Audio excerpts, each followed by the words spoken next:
Sometimes I say things without remembering. I know. Amen.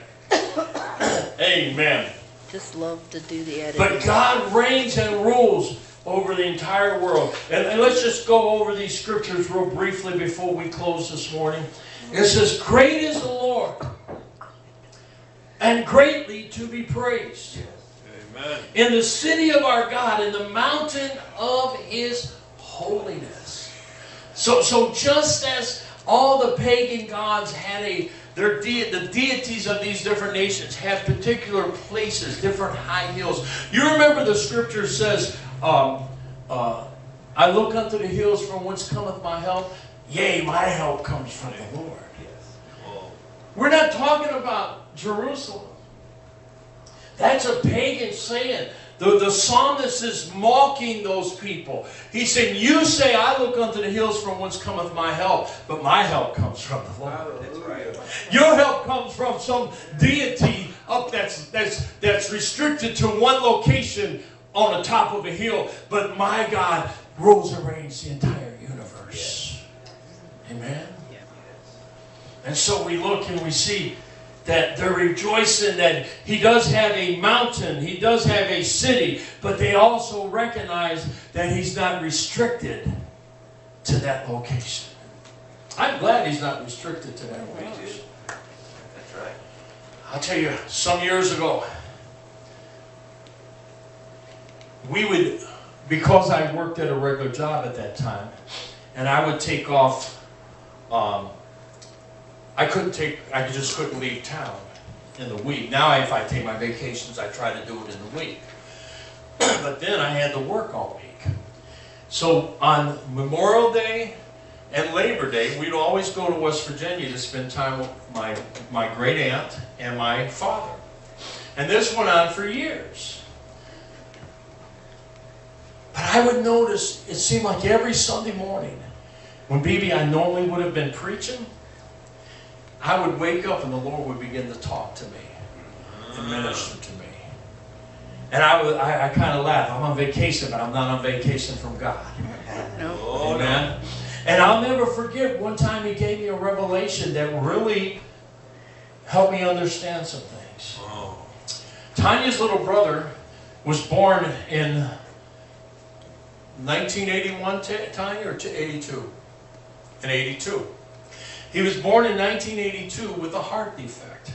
And his heart defect was so rare that when the doctors at Cleveland, at the Rainbow Children, Babies and Children would come in, doctors from all over the world, they would come to meet, when Brian was in the hospital, they would come to meet the famous little Brian. And they would tell him, "Oh, so you're the famous little Brian." And they would come to meet him.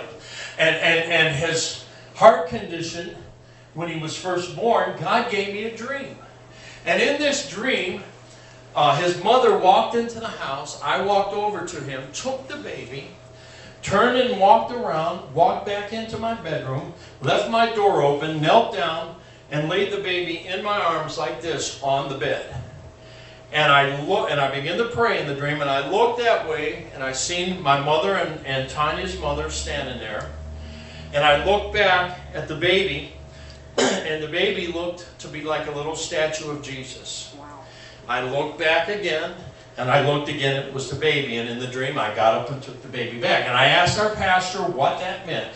He said he really didn't know, but he said possibly God's going to use you to pray for this little boy for his healing. Now for 9 years, every opportunity we had to take little Brian to church, we would take him to church. And when the Hunts were in town, or when different ministers would come to town to preach, we would take little Brian up there and have him prayed for. On the weekend, the Friday night before he was going to have his surgery, he was 9 years old at this time. Keep in mind, we have been believing this for 9 years.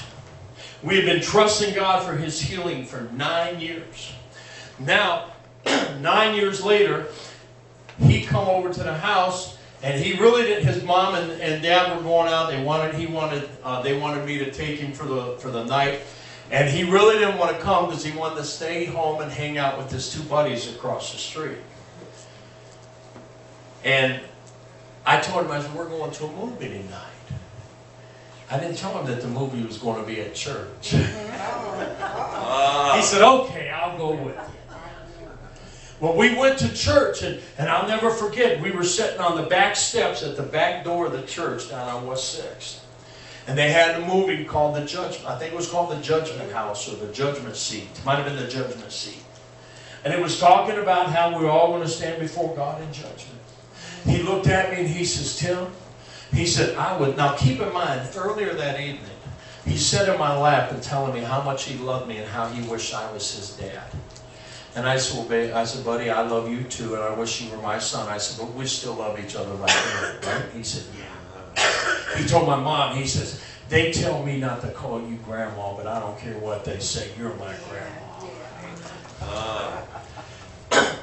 So we're sitting there and we're watching this movie. He looked at me. He says, Tim, after the movie's over, I would like for you to go up and pray with me. I want to give my life to Jesus. I said, okay. I said, well, I have Brother Gary pray with you. He said, well, that would be fine, but I would prefer. He talked like a little man. He said, that would be fine, but I would prefer that you pray with me. I said, okay, we'll pray with you. After the movie, we went up to the front. Everybody was lined up at the altar. So we went to the first pew on that side. We knelt down, and I led him to Jesus. Just a little simple prayer. Jesus, forgive me my sins. Come into my heart and be the Lord of my life. The next morning, he couldn't wait when he first got up. He couldn't wait to go grab the phone. Called, he said, Dad, where's Mom? Well, she's busy right now. He says, well, I just want you to know I got saved last night, and you and Mom need to get saved too. Oh, out of the mouths of babes. Oh, you ready for that one? He went to have his surgery the following Monday. I had just started a job with Great Lakes Trucks, and that whole day I'm driving and I'm praying and I'm interceding and I'm trusting God. I'm trusting God. My faith was never so high for a healing of this little boy. And he lasted. We went and visited him that following Sunday. He was in the hospital all week.